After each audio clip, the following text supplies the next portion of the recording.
Hello, I'm Alistair from TrouDigital, and today I'm going to be showing you how to use our Pixabay and Unsplash integration to get great looking images on your screens. To use our Pixabay and Unsplash integration, you first need to access the Media Center.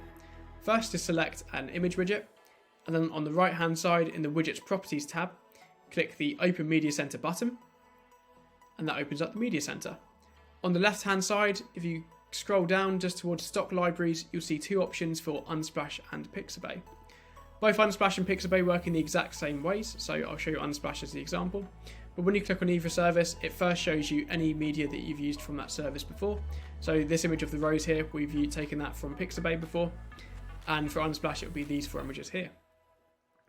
To find new content, click the Upload Media button, and from here Unsplash starts to load up thousands of different images that we're able to use on our designs. If we want something more specific, we can use the search bar at the top. So if we want to maybe find some tennis content,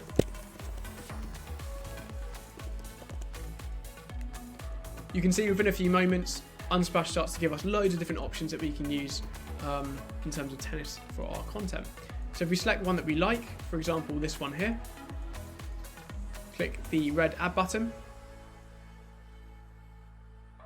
and within a couple of seconds that new image is added to our media center. To use it in our design, all we need to do now is make sure the image is selected that we want to use, click add to creatives, and you can see that we can now use this image from Unsplash in our design. So we can use that amongst other content to create like a nice dashboard or something, or obviously whatever fits your content requirements. And yeah, that's it. That's all you need to know about using the Pixabay and Unsplash integration on our platform. Thank you.